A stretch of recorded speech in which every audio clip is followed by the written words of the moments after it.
اعوذ باللہ من الشیطان الرجیم بسم اللہ الرحمن الرحیم۔ خواتین و حضرات، ہم میزان حصہ اول میں ایمانیات کے باب کا مطالعہ کر رہے ہیں۔ اس میں سنن الہیہ زیر بحث ہے، یعنی وہ طریقے جو اللہ تعالیٰ انسانوں کے ساتھ معاملہ کرنے کے لیے اختیار فرماتا ہے۔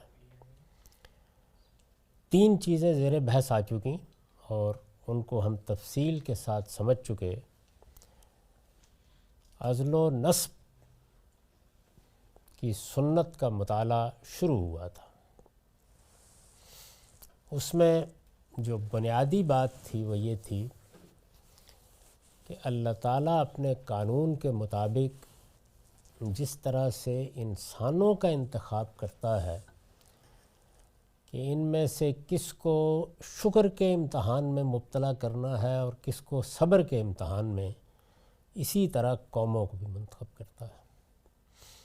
یعنی بہت سی قومیں ہیں کہ جو کچھ ان کے اندر بالقوہ موجود ہے اس کو اس طرح اظہار نہیں کر پاتی، اور بعض ہیں کہ ان کے لیے حالات سازگار ہوتے چلے جاتے ہیں۔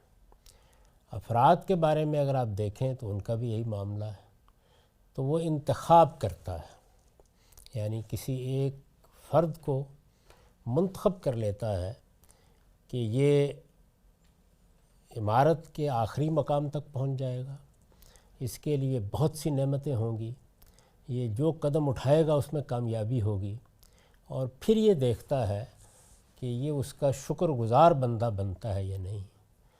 یہی معاملہ اس کے برعکس بھی ہوتا ہے، یعنی مصیبت آتی ہے، تکلیف آتی ہے، آدمی جو قدم اٹھاتا ہے الٹا پڑتا ہے، جس چیز کو ہاتھ لگاتا ہے خاک ہو جاتی ہے، تو اس طرح گویا یہ دیکھا جاتا ہے کہ یہ آدمی صبر کرتا ہے یا نہیں کرتا۔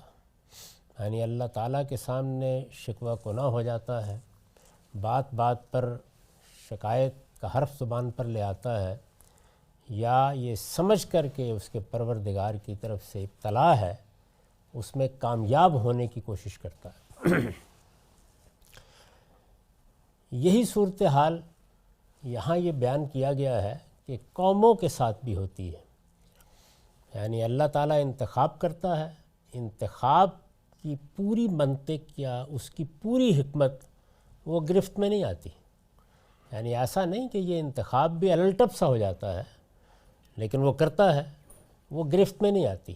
انتخاب کے بعد البتہ ایک قانون ہے، یعنی جب اللہ تعالیٰ انتخاب کر لیتا ہے تو پھر اس قوم کو معزول ہونا ہے، یعنی یا وہ اس منصب پر فائز رہے گی، اس کے لیے سرفرازی باقی رہے گی، اور یا وہ اس سے گرا دی جائے گی۔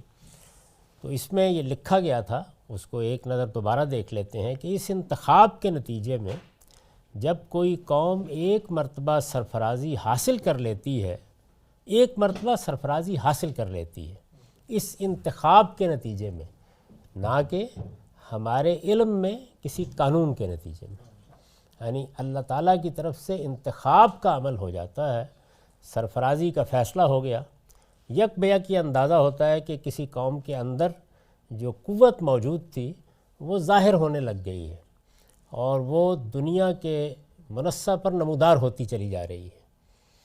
جب یہ عمل ہو جاتا ہے اور ایک قوم سرفرازی حاصل کر لیتی ہے تو اللہ اس کے ساتھ اپنا معاملہ اس وقت تک نہیں بدلتا جب تک وہ علم و اخلاق کے لحاظ سے اپنے آپ کو پستی میں نہیں گرا دیتی۔ یعنی اب معاملہ ایک قاعدے کے مطابق ہونا شروع ہو جاتا ہے۔ دنیا کے اندر جو چیزیں لوگوں کے لیے سرفرازی کے منصب پر قائم رہنے کا ذریعہ بنتی ہیں یا اس کو مزید مستحکم کرنے کا ذریعہ بنتی ہیں، وہ دو ہی ہیں، یا علم کی برتری، اخلاق کی برتری۔ اخلاق ظاہر ہے کہ انسان کے اس باطنی شعور سے پیدا ہوتے ہیں جس میں وہ ایک عالمگیر حقیقت بن جاتے ہیں۔ اصل میں اخلاق ہی ہے کہ جو ہمارے لیے انسانوں کے ساتھ معاملہ کرنے کی بنیادیں فراہم کرتے ہیں۔ ہمارے باہمی معاملات، ہمارے معاشرتی معاملات، ہمارے معاشی معاملات، ہمارے سیاسی معاملات اور عالمی سطح پر ہمارا تعامل، سب اصل میں انہی اصولوں پر ہو رہا ہوتا ہے. ہم ان کے ذریعے سے حق باطل صحیح اور غلط کا فیصلہ کرتے ہیں اور اسی بنیاد پر اپنے ادارے بناتے ہیں. تو علم اور اخلاق کے ظاہر ہے کہ جو عمومی قاعدے ہیں وہ عالمگیر حیثیت اختیار کر لیتے ہیں. یہ دونوں چیزیں جب اپنے ایک معیار پر قائم رہتی ہیں تو اللہ بھی اپنا فیصلہ نہیں بدلتے. جب ان میں انحطاط آنا شروع ہو جاتا ہے، یہاں تک کہ کوئی قوم ان کے لحاظ سے یعنی علم و اخلاق کے لحاظ سے پستی میں گر جاتی ہے، تو پھر اللہ تعالیٰ کسی دوسری قوم کو اس کی جگہ لے آتے ہیں. یہ خدا کی غیر متبدل سنت ہے. اگر آپ پوری انسانی تاریخ میں دیکھیں تو اس سنت میں کبھی کوئی تبدیلی نہیں ہوتی، اور اپنی اس سنت کے مطابق جب کسی قوم کے لیے بار بار کی تنبیہات کے بعد وہ ذلت و نکبت کا فیصلہ کر لیتا ہے. یہ تنبیہات کیسے ہوتی ہیں؟ ظاہر ہے کہ جب اللہ کا پیغمبر دنیا میں موجود ہوگا تو یہ تنبیہات پیغمبر کے ذریعے سے ہوں گی، لیکن عام حالات میں یہ تنبیہات حوادث کے ذریعے سے ہوتی ہیں. قوموں پر مختلف احوال گزرتے ہیں. جس طرح ہماری عمومی زندگی میں موت کے پہلو سے غفلت کو حوادث سے دور کیا جاتا ہے. زلزلہ آ جاتا ہے، طوفان آ جاتا ہے، تو انسان کو احساس دلایا جاتا ہے کہ وہ قدرت کی قوتوں کے مقابلے میں کتنا بے بس ہے، اور اس کے نتیجے میں وہ موت جو انسان بھلا کے بیٹھا ہوا ہوتا ہے وہ یاد آ جاتی ہے.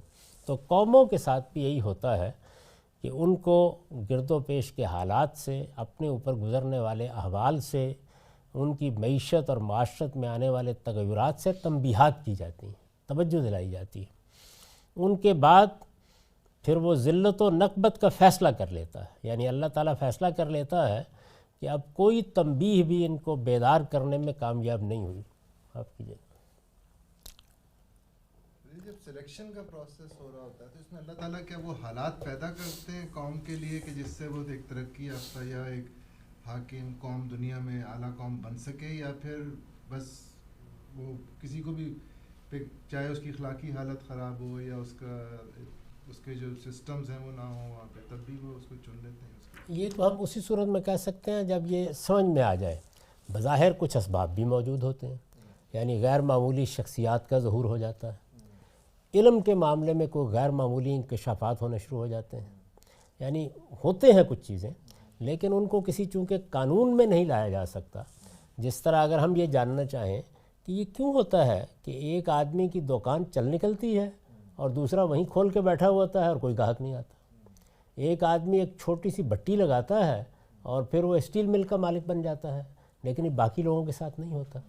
اسی طریقے سے ہم عام افراد کے مابین بھی یہ بظاہر تو دیکھتے ہیں کہ بھائی اس نے محنت بہت کی تھی، وہ گیا بھی تھا، لیکن کیا یہ کوئی ایسا قانون ہے کہ اگر یہ میں بھی کروں گا تو ہو جائے گا؟ اس کو ایک قاعدے میں نہیں لایا جا سکتا. تو اس لیے میں نے اس کے لیے لفظ استعمال کیا انتخاب کا. یہ انتخاب الٹپ نہیں ہوتا. ظاہر ہے کہ اللہ تعالیٰ کی حکمت کے تحت ہوتا ہے، وہ علیم و حکیم ہے، کوئی کام اس طرح تو نہیں کرتے، لیکن وہ ہماری گرفت میں نہیں آتا کہ کیسے کرتے ہیں. یعنی یہ کیسے ہوتا ہے کہ ایک آدمی جو ہے وہ عمارت کے لیے منتخب ہو جاتا ہے اور ایک غربت کے لیے منتخب ہو جاتا ہے. ایک آدمی عمراء کے گھر میں پیدا ہو کر بھی غربت کی نکبت میں گرا دیا جاتا ہے اور ایک شخص کے ساتھ یہ معاملہ نہیں ہوتا. تو یہ جو چیزیں ہیں یہ سب کی سب اللہ تعالیٰ کے انتخاب ہی کے لفظ سے ادا کی جا سکتی ہیں. لیکن چونکہ اللہ علیم و حکیم ہے، اس وجہ سے ظاہر ہے کہ کوئی قاعدے کوئی ضابطے ہیں ان کے ہاں، ان کو اس نے بیان نہیں کیا لیکن دوسرے کو بیان کر دیے. یعنی دوسرے کو بیان کر دیے. تو ہم اصل میں اس علم کا مطالعہ کر رہے ہیں جو اللہ تعالیٰ نے بندوں کے ساتھ معاملہ کرنے کے لیے ہمیں دیا ہے، اور اس کے اتنے حصے ہی کو ہم کہہ سکتے ہیں کہ وہ ہمارے لیے ایک حجت کی حیثیت رکھتا ہے جتنا بیان ہو گیا ہے. باقی کے بارے میں ظاہر ہے کہ قیاس ہوتا ہے، وہ درست بھی ہو سکتا ہے، غلط بھی ہو سکتا ہے. یہ جو سورہ رات کی آیت ہے جس سے ہم نے یہ بات اخذ کی ہے، اس کا جو پس منظر ہے، اس کے پیچھے تو گفتگو یہ ہو رہی ہے کہ وہ جو منکرین ہیں وہ عذاب کا مطالبہ کر رہے ہیں، نشانیاں مانگ رہے ہیں. تو اللہ میاں اس کے جواب میں یہ بات کہہ رہے ہیں ان کو. تو یہ سوال و جواب کی مناسبت سے اس میں سے ایک آفاقی قاعدہ کیسے نکلا ہے؟ آفاقی قاعدہ بیان کر دیا. یعنی اللہ تعالیٰ کسی خاص صورتحال پر بحث کرتے ہوئے بیان اس طرح کر دیتے ہیں کہ وہ ایک قاعدہ بن جاتا ہے. بندے کے ساتھ معاملہ ہو رہا ہے، ایک آدمی کہتا ہے کہ جی میری جھولی بھر دیں، اب ظاہر ہے کہ وہ آدمی ہے، خاص آدمی ہے، جواب میں یہ کہا جاتا ہے کہ ہم تو اس طرح جھولی بھرا کرتے ہیں، تو اب ظاہر ہے کہ یہ قاعدے کا بیان ہو گیا، تو ایسے ہی بیان کیا ہے اس کو۔ یہ خدا کی غیر متبدل سنت ہے، اور اپنی اس سنت کے مطابق جب کسی قوم کے لیے بار بار کی تنبیہات کے بعد وہ ذلت و نکبت کا فیصلہ کر لیتا ہے تو اس کا یہ فیصلہ کسی کے ٹالے نہیں ٹلتا، یعنی جب وہ فیصلہ ہو جاتا ہے تو پھر آپ جو جی چاہے کر لیں، جتنی دعائیں چاہے مانگ لیں، جو کچھ بھی اقدامات آپ کے بس میں ہوں کر ڈالیں، کچھ نہیں ہوتا، پھر وہ فیصلہ نافذ ہو جاتا ہے، اور دنیا کی کوئی قوت بھی خدا کے مقابلے میں اس قوم کی کوئی مدد نہیں کر سکتی۔ انسان کی پوری تاریخ قوموں کے عزل و نسب میں اس سنت کے ظہور کی گواہی دیتی ہے۔ یہ آگے واضح ہوگا کہ یہ کیوں کہا جا رہا ہے کہ اس میں سرتسر انتخاب ہی ہے جس کو ہم سمجھ سکتے ہیں، وہ اگلے پیرے میں واضح ہو جائے گا۔ یہاں اس اصول کو بیان کیا ہے سورہ رات کی اس آیت کے حوالے سے۔ یہ آیت پڑھی جاتی ہے، اس کو لوگوں نے ترجمہ بھی کر ڈالا ہے، اس پر شاعری بھی ہو گئی ہے، بطور قانون بیان ہوتی ہے۔ یہ 11ویں آیت ہے اور سورہ رات کی ہے۔ ان اللہ لا یغیر ما بقوم حتی یغیروا ما بانفسہم وَإِذَا أَرَادَ اللَّهُ بِقَوْمٍ سُوءً فَلَا مَرَدَّ لَهُ وَمَا لَهُم مِّن دُونِهِ مِن وَالٍ۔ یہ جلدی نہ مچائیں، یعنی مخاطبین کو کہا جا رہا ہے کہ تم اللہ کے قانون کے، یعنی یہ آخری قانون، اس کے نفاذ کا مطالبہ کر رہے ہو نا، جلدی نہ مچائیں۔ اللہ کسی قوم کے ساتھ اپنا معاملہ، کسی قوم کے ساتھ اس وقت تک نہیں بدلتا جب تک وہ خود اپنے رویے میں تبدیلی نہ کر لے۔ یعنی گویا جو اب معاملہ ہے، جب تم آ گئے ہو تو اب اس کے بعد معاملہ تبدیل ہونا ہے، جو بھی تمہاری حیثیت ہے تبدیلی اللہ تعالیٰ کے قانون کے مطابق ہوگی۔ وہ فیصلہ کرے گا کہ اب میں نے جو معاملہ کرنا تھا وہ اب میں بدل رہا ہوں، اب اس قوم پر عذاب آ جانا چاہیے، اب اس کو ہلاکت کے سپرد ہو جانا چاہیے، اب اس کو دنیا کے نقشے سے محو ہو جانا چاہیے، یہ اب فیصلہ مجھے کرنا ہے۔ اور جب اللہ کسی قوم کی شامت لانے کا ارادہ کر لیتا ہے تو وہ کسی کے ٹالے نہیں ٹل سکتی۔ تو دوسرے فقرے نے یہ بتا دیا کہ اصل میں جو کسی قوم کے ساتھ برا معاملہ کرنا ہے، یعنی ایک تو یہ نا کہ ایک قوم گوشہ خمول میں پڑی ہوئی ہے، زندگی بسر کر رہے ہیں، خانہ بدوش ہیں، کسی جگہ بیٹھے ہوئے ہیں، کسی دوسرے علاقے کے اندر اپنا کوئی نظام قائم کر کے چل رہے ہیں، عالمی سطح پر سرفرازی کا فیصلہ یہ اللہ کے قانون کے مطابق اس کے انتخاب کی بنیاد پر ہوتا ہے۔ اور یہ کہ اب اس قوم کے ساتھ، یعنی یہ قوم اس جگہ کھڑی ہے اور مجھے اب اس قوم کو مٹا دینا ہے، یعنی ذلت اور نکبت میں مبتلا کر دینا ہے، یہ جو فیصلہ ہے یہ اللہ تعالیٰ ایسے نہیں کرتے، بلکہ یہ کسی قاعدے قانون کے ساتھ کرتے ہیں۔ یہاں پر یہ جو عموم کو آپ نے کہا کسی قوم، تو یہاں یہ کیوں نہیں کہا جا سکتا کہ مخاطبین کی رعایت سے یہ کہا جا رہا ہے کہ کسی ایسی قوم جس میں اللہ نے رسول بھیجا ہے، اور یہ اصل میں اللہ کے عذاب کی سنت کے بارے میں وہی بات بیان کر رہے ہیں کہ وہ نہیں ٹالے ٹلے گا، وہ آئے گا اس لیے کہ تم انکار کر بیٹھے ہو۔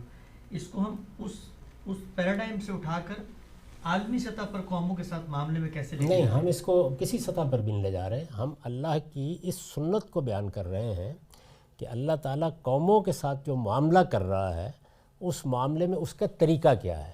اب یہ کہ وہ کس قوم کے ساتھ یہ معاملہ کیسے کرے گا وہ آگے زیر بحث آنا ہے، یعنی کیسے یہ قانون یہاں سے اٹھتا ہے اور اٹھنے کے بعد یہ سب قوموں کا احاطہ کر لیتا ہے، وہ آگے زیر بحث آئے گا۔ یہاں تو صرف یہ بتایا جا رہا ہے کہ اللہ تعالیٰ کے ہاں معاملے میں جو تبدیلی آتی ہے وہ تبدیلی کیوں آتی ہے، کیسے آتی ہے، وہ کسی قاعدے کے تحت آتی ہے، یعنی اس کے لیے کوئی ضابطہ ہے، اور وہ ضابطہ کیا ہے، وہ خود اس قوم کا اپنے بارے میں رویہ ہے، وہ کیا اختیار کرتی ہے۔ یعنی جو یہاں بات بیان کی جا رہی ہے وہ صرف اتنی ہے، تعمیم اصل میں قوم کے حوالے سے نہیں کی جا رہی بلکہ اس اصول کے حوالے سے کی جا رہی ہے کہ اللہ تعالیٰ نے ایک قاعدہ بنا رکھا ہوا ہے کہ میں تم پر عذاب بھی لاؤں گا نا تو تمہارے اندر سے وہ چیز پیدا ہونی چاہیے جس کے بعد میں تمہیں مٹا دوں۔ یعنی میں کسی قوم کے ساتھ معاملہ ایسے الٹپ نہیں کر ڈالتا کہ میں اس پر عذاب لے آؤں اس لیے کہ میری مرضی ہو گئی کہ میں عذاب لے آیا، تو حتیٰ یغیروا ما بانفسہم، یعنی جب تک ان کے اپنے اندر وہ تبدیلی نہیں آتی کہ جو تقاضا کرتی ہے کہ اب اس کو ہلاکت کے سپرد ہو جانا چاہیے، میں ہلاک نہیں کیا کرتا۔ تو یہ دیکھیے کہ اللہ کے انصاف کا بھی یہی پہلو ہے، قومیں پڑی ہوئی ہیں اپنے طریقے کے مطابق، لوگوں کو سرفرازی دینا اس کا تو کوئی وعدہ نہیں کیا نا اللہ تعالیٰ نے، یعنی یہ اگر اس نے اپنے انتخاب پر رکھا ہے تو رہے، لیکن جب میں ایک حالت میں ہوں اور مجھ پر ذلت اور نکبت کا تازیانہ برسانا ہے، یہ تو سزا ہے نا، اس کے لیے قاعدہ کیا ہے؟ وہ یہ فرماتے ہیں کہ ذلت اور نکبت کا تازیانہ جو ہے اس کے لیے تم پیدا کرتے ہو وہ صورتحال۔ بندوں کے ساتھ بھی یہی معاملہ ہے، یعنی یہ انتخاب تو ہو جاتا ہے کہ یہ صبر کے امتحان میں ایک اس میں، لیکن کسی شخص کے اوپر وہ صورتحال پیدا ہو جائے کہ جس کے نتیجے میں ہم ابتلا میں دیکھ چکے ہیں کہ مصیبت آتی چلی جائے، تو اس کے تقاضے بھی انسان کے اندر سے پیدا ہوتے ہیں۔ تو ایک عدل کا قانون یعنی اس پہلو سے چل رہا ہوتا ہے، اگرچہ وہ اس طرح نہیں ہے جیسے کہ قیامت میں اس کا ظہور ہوگا۔ یہاں پر بھی یہ اسی طرح ہے، یعنی کیا ہوتا ہے، کیا تبدیلی آتی ہے کسی قوم کے اندر، اس کو ہم نے دنیا کی تاریخ کی روشنی میں سمجھنے کی کوشش کی، وہ علم و اخلاق کی پستی ہوتی ہے، یہ ایک عمومی مشاہدہ ہے۔ لیکن یہاں جو بات بیان کی گئی ہے وہ بس اتنی ہی ہے کہ تبدیلی تمہارے ہاں آنی ہے، میری تبدیلی نے اس پر منطبق ہونا ہے۔ میں کب ذلت و نکبت میں ڈال دوں گا، کب پٹائی شروع کر دوں گا، کب عذاب کا تازیانہ برساؤں گا، یہ اصل میں تمہارے اندر آنے والی تبدیلی کے نتیجے میں ہونا ہے۔ تو اس کو صرف یہاں بیان کیا گیا اور کچھ نہیں۔ اور جب اللہ کسی قوم کی شامت لانے کا ارادہ کر لیتا ہے تو وہ کسی کے ٹالے نہیں ٹل سکتی، اور نہ اللہ کے مقابل میں ان کا کوئی مددگار ہو سکتا ہے۔ یعنی اس موقع کے اوپر پھر آپ یہ نہیں کر سکتے کہ آپ یہ کہیں کہ فلاں کا دروازہ پکڑ لیں گے اور فلاں زنجیر ہلا دیں گے اور فلاں کی دہلیز پر چلے جائیں گے تو اس کے نتیجے میں تبدیلی آ جائے گی، وہ پھر نہیں آ سکتی۔ فلا مرد لہو، یعنی اذا اراد اللہ بقوم سوء، پہلے یہ بیان کیا کہ میرا یہ ارادہ واقع کیسے ہوتا ہے، یہ ہوتا ہے تمہارے اندر آنے والی تبدیلی کے نتیجے میں، لیکن جب یہ ارادہ واقع ہو جاتا ہے تو پھر تم جیسے جو جی چاہے کرو، پھر اس میں تبدیلی نہیں آتی، بس ختم ہو گیا معاملہ۔ اس کی بڑی ایک سادہ سی مثال وہ ہے کہ جب بنی اسرائیل کے ساتھ اللہ تعالیٰ نے یہ وعدہ کیا کہ تم لوگ جاؤ، فلسطین کا علاقہ میں نے تمہارے لیے خاص کر دیا ہے، تم ان قوموں کو گاجر اور مولی کی طرح کاٹ دو گے، کوئی مقابلے میں نہیں کھڑا ہوگا، لیکن وہ اس کے لیے راضی نہیں ہوئے۔ جب راضی نہیں ہوئے تو ناراضی کا اظہار ہوا اللہ تعالیٰ کی طرف سے، اور یہ کہا گیا کہ اب تم لوگ اسی صحرا میں رہو گے، اور سوائے یوشع اور کالب کے جنہوں نے یہ کہا تھا کہ آپ آئیے ہم اللہ کے بھروسے کے اوپر اس ذمہ داری کو اٹھانے کے لیے تیار ہیں، سوائے ان دو لوگوں کے لیے یہ فرما دیا کہ کوئی داخل نہیں ہوگا۔ اور سیدنا موسیٰ علیہ السلام کو بھی یہ کہہ دیا گیا کہ آپ بھی اسی صحرا میں دنیا سے رخصت ہو جائیں گے۔ یعنی یہ نہیں کہ ان سے کوئی جرم ہوا تھا، لیکن جب قوم اس ذمہ داری کو اٹھانے کے لیے تیار نہیں ہوئی تو پیغمبر کو بھی وہیں اٹھا لینے کا فیصلہ کر لیا گیا۔ یہ صورتحال دیکھ کر یک بہ یک بعض لوگوں کے اندر بیداری پیدا ہوئی۔ تو بائبل میں آپ دیکھیں کہ وہ پھر اٹھ کھڑے ہوئے اور انہوں نے کہا کہ اب ہم نے آپ کی بات بھی نہیں سننی، ہم جا رہے ہیں جہاد کرنے کے لیے۔ اس موقع کے اوپر جو بائبل کا وہ حصہ ہے اس کو بھی نکال کے پڑھیے تو بیان کر دیا کہ اب کچھ نہیں ہونا، یعنی یہ جو بلا آ گئی ہے اب یہ نہیں ٹل سکتی، خدا کے اس قانون کا اب نفاذ ہو گیا ہے، اب تم سب کے سب بھی اٹھ کھڑے ہو تب بھی کچھ نہیں ہو سکتا، معاملہ اب سپرد ہو گیا خدا کے اس قانون کے۔ اب یہ 40 سال سیرا گردی میں گزرنے ہیں، پھر دیکھیں گے کیا ہوتا ہے کیا نہیں، کیونکہ جو موقع تمہیں دیا گیا تھا وہ تم بدقسمتی سے کھو بیٹھے ہو۔ تو قوموں کے ساتھ یہ معاملہ اس طرح ہوتا ہے، یعنی ان کے ہاں ایک تبدیلی خود ان کے اندر آتی ہے، اللہ تعالیٰ اس تبدیلی کے لحاظ سے معاملہ کرتے ہیں۔ یہ تبدیلی اگر خیر کی طرف ہے تو اللہ کی تائید اور نصرت حاصل رہتی ہے، اور یہ تبدیلی اگر شر کی طرف ہے، یہ اگر اخلاقی لحاظ سے پستی کی طرف ہے، اگر یہ علم کے خلاف تبدیلی آ گئی ہے تو لازمی نتیجہ اس کا یہ نکلے گا کہ ایک وقت کے بعد اللہ تعالیٰ بھی پھر اس قوم کو ذلت اور نکبت کے حوالے کر دینے ہی کا فیصلہ کر لیتے ہیں۔ اس اصول کو بیان کر دیا۔ چنانچہ فرمایا ہے، اب یہ دیکھیے دوسری جگہ، یعنی یہاں پر تو اتنی بات کہی گئی مخاطبین کی رعایت سے کہ تم جو جلدی مچا رہے ہو، خدا کا پیغمبر موجود ہے اور یہ کہہ رہے ہو کہ جو ہونا ہے ہو جائے، تو اس کے لیے ایک قانون ہے، قاعدہ ہے، اس کے مطابق ہوگا۔ یہاں صرف اتنا ہی حوالہ تھا۔ اس کے بعد آگے کیا کیا، اب یہ بتایا ہے کہ یہ معاملہ دنیا کی ہر قوم کے ساتھ ہوگا، یعنی خود قرآن مجید نے اس کو بطور اصول آگے اطلاق کر کے بتا دیا۔ اس کو ہم دیکھتے ہیں۔ چنانچہ فرمایا ہے کہ یہ معاملہ دنیا کی ہر قوم کے ساتھ ہوگا، اور اس کے نتیجے میں یعنی یہ جو اللہ تعالیٰ کی طرف سے کسی قوم کی گرفت کا معاملہ ہے، وہ علم و اخلاق کے لحاظ سے جب پستی میں گر جاتی ہے تو اس کی گرفت کا معاملہ یہ ہر قوم کے ساتھ ہوگا۔ یہ آگے بتا دیا ہے اللہ تعالیٰ نے خود، کوئی قوم بھی دنیا کے اندر اس قانون سے ماورا نہیں رہے گی، ہر ایک قوم کے ساتھ ہوگا۔ اس کے دو نتیجے نکلیں گے۔ اس کے نتیجے میں کوئی قوم ہلاک کی جائے گی، یعنی آہستہ آہستہ وہ زمانے اور تاریخ کی گرد میں گم ہو جائے گی، اور کسی کو عذاب شدید سے دوچار ہونا پڑے گا۔ یعنی کسی کے ساتھ یہ معاملہ ہوگا کہ دنیا دیکھے گی کہ اس کی پیٹھ پر تازیانہ برس پڑا ہے۔ اب ہم تاریخ میں جب دیکھتے ہیں کہ یہ کیسے ہوا ہے پوری تاریخ کے اندر، تو تاریخ بتاتی ہے کہ پہلے حام اور سام کی اولاد اس کے لیے منتخب کی گئی۔ یعنی یہ انتخاب کا لفظ ذہن میں رکھیے، دنیا کے اسٹیج پر پہلے جو قومیں اب نمودار ہوئیں وہ زیادہ تر افریقی قومیں تھیں۔ تاریخی معلومات جو ہمیں حاصل ہیں ان سے یہ اندازہ ہوتا ہے کہ یہ زیادہ تر حام کی اولاد تھیں، سیدنا نوح علیہ السلام کے بیٹے حام کی اولاد۔ اس کے بعد سام کی اولاد، سامی قومیں ہیں جو دنیا کے اسٹیج پر نمودار ہوئیں، ایک کے بعد دوسری قوم آتی چلی جا رہی ہے۔ یعنی جب یہ قومیں اس طرح دنیا کے اسٹیج پر ہیں تو معلوم ہوتا ہے کہ باقی قومیں کوئی قابل ذکر قومیں ہی نہیں ہیں، کہیں دور پڑے ہوئے ہیں۔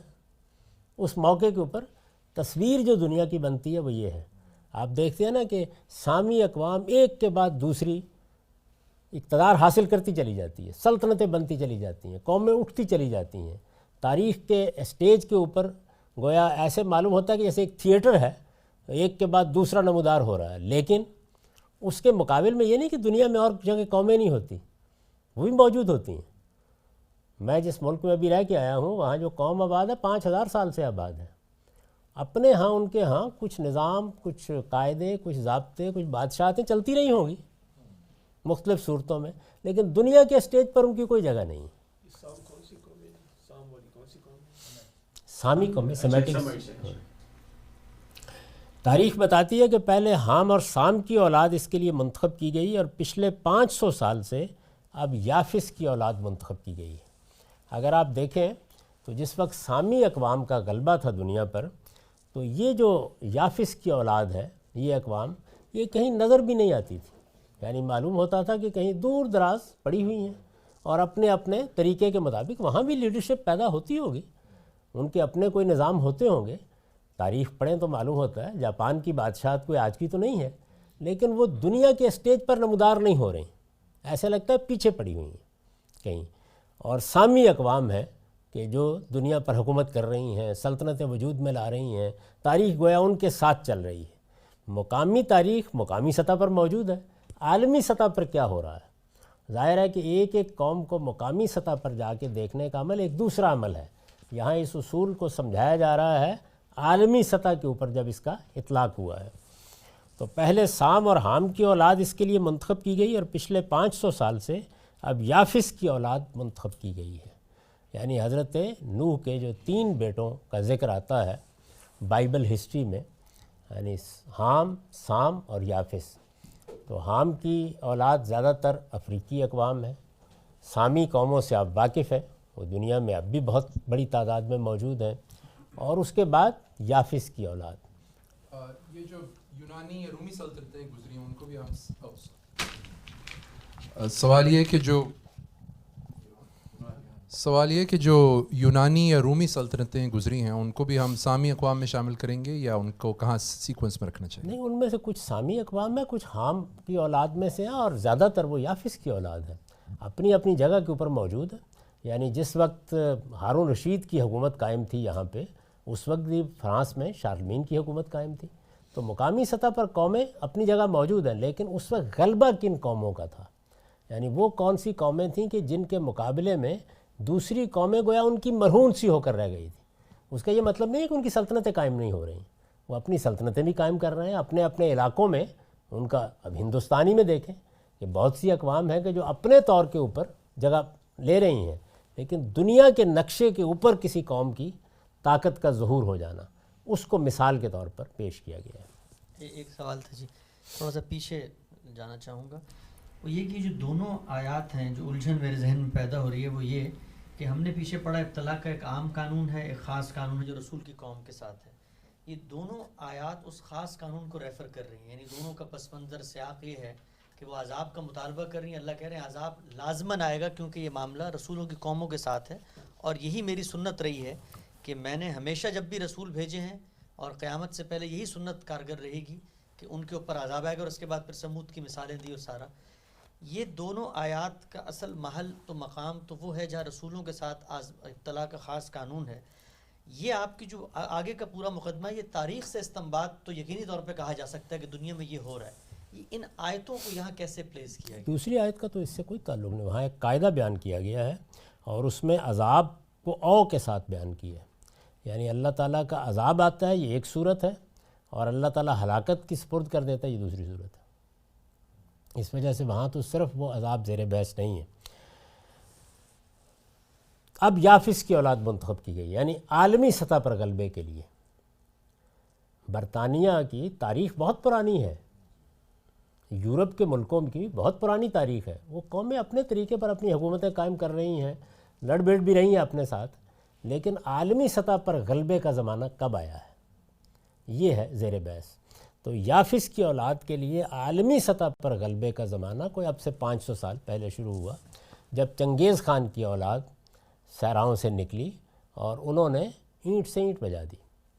آپ کو معلوم ہے کہ عربوں کے ساتھ کیا ہوا. ظاہر ہے کہ اس وقت سامی اقوام میں گویا عرب دنیا کے اوپر ایک طرح سے حکومت کر رہے تھے، بڑی طاقتیں وہی تھیں. یہ آخری اقوام ہیں جن پر تاریخ کا خاتمہ ہو رہا ہے. یہ کیوں کہا میں نے؟ اس لیے کہ دوسری جگہ قرآن مجید نے یہ بیان کر دیا ہے کہ قیامت کے قریب حتی اذا فتحت یاجوج و ماجوج، یہ یافس کی اولاد ہے جس کو دنیا پر عمومی غلبے کی کیفیت حاصل ہو جائے گی. دوسری جگہ اس کو بیان کر دیا ہے. تو گویا یافس کی اولاد ہے کہ جس نے اب پوری دنیا کے اندر اپنے آپ کو منوانا ہے. تو یہ عمل 500 سال سے شروع ہے. یعنی مسلمانوں کے ہاں یہ جو عثمانی سلطنت ہے وہ اصل میں اولاد یافس کی سلطنت ہے. اس کا تعلق مذہب سے نہیں ہے، اقوام سے ہے. کوئی قوم مسلمان ہو گئی ہے، مسیحی ہو گئی ہے، کوئی ماننے والی ہے، کوئی نہیں ماننے والی، یہ زیر بحث نہیں ہے. زیر بحث یہ ہے کہ تاریخ کے عمل میں یہ یافس کی اولاد ہے جس کے غلبے کا فیصلہ ہو گیا ہے. انتخاب کیسے ہوا ہے ہم نہیں جانتے، لیکن تاریخ کا پہیہ الٹ گیا ہے. اب ظاہر ہے کہ اس کے کچھ اسباب وہ بھی ہیں جو ہمیں نظر آ رہے ہیں. چنگیز خان نکلا ہے تو آخر نکلنے کے پیچھے کوئی قوت موجود ہے، لیکن یہ عمل کیسے ہوتا ہے اس میں خدائی انتخاب کے سوا اور کوئی چیز نہیں ہے جس کو آپ بیان کر سکتے ہیں. یقیناً علم و حکمت کی بنیاد پر ہوتا ہوگا. ان قوموں کا عروج جس طریقے سے ہونا شروع ہوتا ہے تو گویا سارے اسباب اس کے ساتھ جمع ہونا شروع ہو جاتے ہیں. وہی عرب اقوام آپ دیکھتے ہیں کس طرح سے پہلے ہسپانیہ سے کھدیڑ کر پھینک دی جاتی ہیں، یہاں سے کھدیڑ کے پھینک دی جاتی ہیں. یک بیک وہی خلافت جو ہے وہ مصر میں اپنا خلط اتارتی ہے اور وہ عثمانیوں کے گلے میں پہنا دیتی ہے. تو ان کی طرف وہ اقتدار منتقل ہو جاتا ہے. قرآن کا ارشاد ہے کہ اس کے بعد قیامت برپا ہو جائے گی. یعنی یہ جو آخری حصہ ہے یہ اولاد یافت کا، اس کو دوسری جگہ بیان کر دیا ہے اللہ تعالیٰ نے کہ حتی اذا فتحت یاجوج و ماجوج وہم من کل حدب ینسلون. اس کو ہم آگے دیکھیں گے جہاں علامات قیامت زیر بحث آئیں گی کہ وہ کس طریقے سے ہوگا. اب یہ قانون جو ہے یہ سورہ بنی اسرائیل میں بیان کیا ہے. یہ اس قرآن مجید کی 17ویں سورہ ہے اور یہ 58 آیت ہے. یہ بتایا ہے کہ اِن مِّن قَرْيَةٍ إِلَّا نَحْنُ مُهْلِكُوهَا قَبْلَ يَوْمِ الْقِيَامَةِ. یعنی یہ ساری باتیں قرآن نے بیان کب کی ہیں؟ جب کہ ایک قوم نے تقاضا کر دیا ہے کہ عذاب کیوں نہیں آتا. یہ جب بیان کرنے لگا ہے قرآن مجید تو اس کے ساتھ قاعدے بیان کرنے شروع کر دیے ہیں. یعنی پہلے یہ بیان کیا کہ عذاب جلدی کیسے آ سکتا ہے، ابھی مجھے دیکھنا ہے کہ تم کس جگہ پر کھڑے ہوتے ہو، تو تمہارے عمل پر اس نے مترتب ہونا ہے. اس وجہ سے یہ ایسے نہیں ہو سکتا کہ تم کہو کہ آ جائے تو آ جائے گا، نہیں، یہ اس قانون کے مطابق آنا ہے. یعنی تمہاری طرف سے کسی رویے کا اظہار ہونا ہے. وہ رویہ کیا ہوگا، اس کی کیا نوعیت ہوگی، اس کے بعد ہم فیصلہ کریں گے. دوسرا معاملہ کیا ہے؟ دوسرا یہ ہے کہ حقیقت یہ ہے کہ کوئی بستی ایسے نہیں ہے جسے ہم قیامت کے دن سے پہلے ہلاک نہ کریں. اب یہ دیکھیے نا کہ معاملہ اٹھ گیا، اس لیے کہ قیامت تو رسالت مآب صلی اللہ علیہ وسلم کے بعد اب اللہ کے رسولوں کے ذریعے سے آنے والے عذاب کی چیز نہیں ہے. یعنی قیامت سے پہلے جس کو ہم ہلاک نہ کریں یا اس کو سخت عذاب نہ دیں. تو دونوں صورتیں بیان کر دیں. یعنی ایک چیز یہ ہے کہ ایک قوم ہلاکت کے سپرد ہو جائے گی عام تاریخی عمل کے نتیجے میں، اور دوسرے یہ ہے کہ سخت عذاب دنیا میں اس کو دیا جائے گا. وہ کون سی قومیں ہیں؟ جن کی طرف رسولوں کی بعثت ہوئی ہے. تو اب گویا دو طرح کی اقوام دنیا میں ہمارے سامنے آ گئیں. ایک وہ کہ جن کی طرف اللہ نے اپنے کسی رسول کی بعثت کی، اس پر عذاب آئے گا، شدید عذاب، سخت عذاب، جیسے قوم سمود پر آیا، قوم عاد پر آیا، جب وہ اپنے رویے کو سرکشی پر لے جاتی ہے. یعنی خدا کے مقابلے میں سرکشی، خدا کے مقابلے میں یہ سرکشی پیغمبروں کے اتمام حجت کے نتیجے میں ہوتی ہے تو عذاب اسی دنیا میں آ جاتا ہے اور سخت عذاب آتا ہے. اور یہ سرکشی علم اور اخلاق کے میدان میں عام قانون کے لحاظ سے ہوتی ہے تو اللہ تعالیٰ نکبت کے، ذلت کے حوالے کر دیتے ہیں اور ایک تدریج کے ساتھ ہلاک ہو جاتی ہیں قومیں. یعنی دنیا کے اسٹیج سے غائب ہونا شروع ہو جاتی ہیں. اسٹیج سے غائب ہونے کا مطلب کیا؟ قومیں مر جاتی ہیں، مٹ جاتی ہیں. عذاب کے نتیجے میں تو قوم مٹا دی جاتی ہے، ہوتی ہیں موجود لیکن ان کی کوئی حیثیت نہیں ہوتی، دنیا کے اندر سرفرازی نہیں ہوتی ان کو، دنیا میں وہ اپنا سر اٹھا کے چلنے کی پوزیشن میں نہیں رہتی. اور یہ کہا ہے کہ کانا ذالک فی الکتاب مستورا وَإِن مِّن قَرْيَةٍ إِلَّا نَحْنُ مُهْلِكُوهَا قَبْلَ يَوْمِ الْقِيَامَةِ وَمُعَذِّبُوهَا عَذَابًا شَدِيدًا کانا ذالک فی الکتاب مستورا. یہ عذاب کے لیے جلدی نہ مچائیں. حقیقت یہ ہے کہ کوئی بستی ایسی نہیں ہے جسے ہم قیامت کے دن سے پہلے ہلاک نہ کریں یا اس کو سخت عذاب نہ دیں. یہ خدا کے نوشتے میں لکھا ہوا ہے. یعنی ہر قوم کو اس قانون کے اندر سے گزرنا ہے، یا اس پر عذاب شدید آئے گا یا وہ ہلاکت کے سپرد ہو جائے گی. عذاب شدید آنے کی صورتیں کیا ہیں اس کو دوسری جگہ بیان کر دیا کہ ما کننا معذبین حتی نبعث رسولا. یعنی اس طرح کا سخت عذاب دنیا میں کسی قوم پر آ جائے اس کے لیے رسول کی بعثت ضروری ہے. لیکن اگر رسول کی بعثت نہیں ہوئی تو پھر کیا ہوگا؟ او مہلکو، ہلاکت کے سپرد ہو جائے گی. اور یہ کب تک یہ قانون جاری رہنا ہے؟ قبل یوم القیامہ، قیامت کے دن تک اسی قانون کے مطابق معاملہ ہوتا رہنا ہے. کانا ذالک فی الکتاب مستورا، یہ خدا کے نوشتے میں لکھا ہوا ہے، گویا سنت اللہ ہے. لیکن یہ مولکوہا تو رسولوں کے ساتھ ختم ہو گیا، تو پھر قبل یوم القیامہ اس کے ساتھ بھی کیوں؟ معذبوہا ختم ہو گیا، مہلکوہا ختم نہیں ہوا. آپ اس او پر نگاہ ڈالیں جو اس میں لکھا ہوا ہے. یعنی دو شکلیں ہونی ہیں، یا وہ مہلکوہا ہوگا یا معذبوہا ہوگا، دو صورتیں ہونی ہیں. تو یہ بتایا گیا ہے کہ ہر قوم کے ساتھ دو صورتیں ہونی ہیں. تو اب معذبوہا کن کے ساتھ ہونا ہے؟ جن کی طرف رسول کی بعثت ہوئی. مہلکوہا کن کے ساتھ ہونا ہے؟ جن کی طرف رسول کی بعثت نہیں ہوئی. اس لیے کہ عذاب کے لیے بتا دیا گیا ہے کہ رسول کی بعثت کے بغیر نہیں ہو سکتا. لیکن ہلاک تو وہاں ہو رہے ہوتے ہیں، رسول کے قوم کے ساتھ جو یہاں ہلاکت اس معنی میں بیان ہی نہیں ہوا. یہ چونکہ یہ تخیر کے ساتھ آیا نا معذبوہا، تو یہ وہ ہلاکت نہیں ہے کہ جس کے نتیجے میں قوم گویا زمین سے مٹا دی جاتی ہے. یہ وہ ہلاکت نہیں ہے.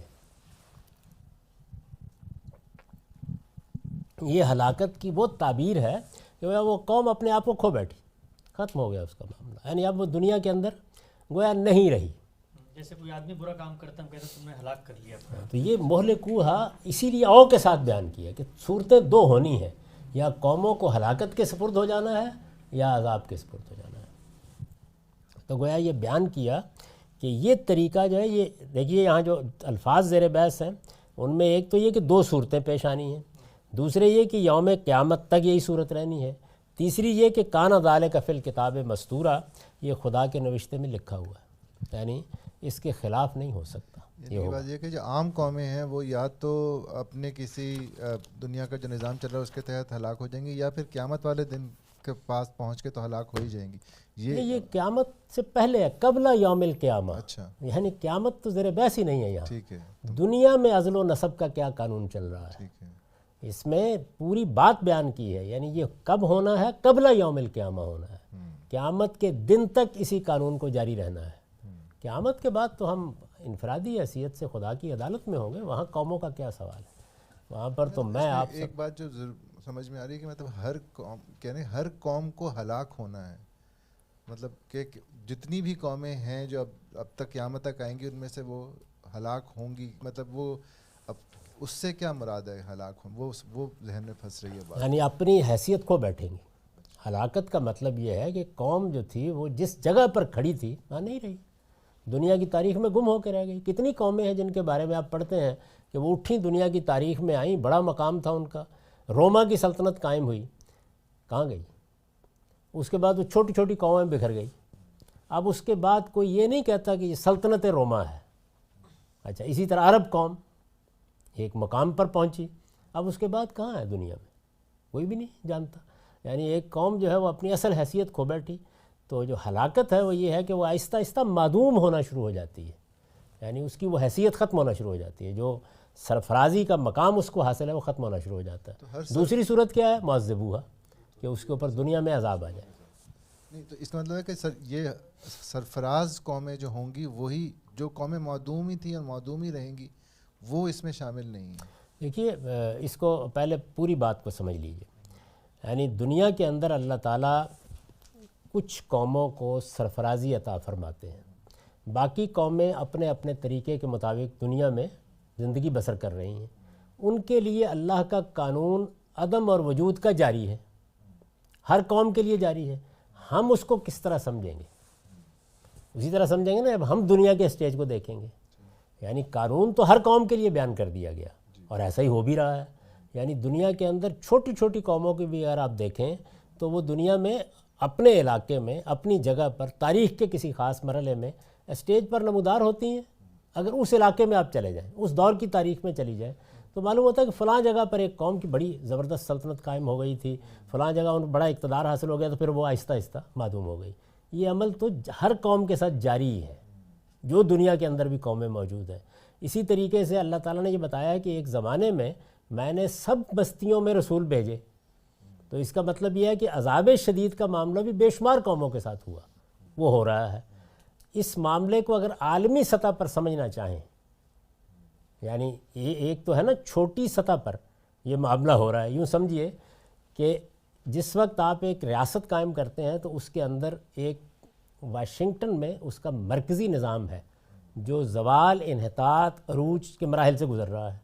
اس کے نیچے ریاستیں موجود ہیں، وہ اپنی جگہ اسی عمل سے گزر رہی ہیں۔ اس کے نیچے چھوٹی چھوٹی کاؤنٹیز موجود ہیں، وہ بھی اپنی جگہ اسی نظام سے گزر رہی ہیں۔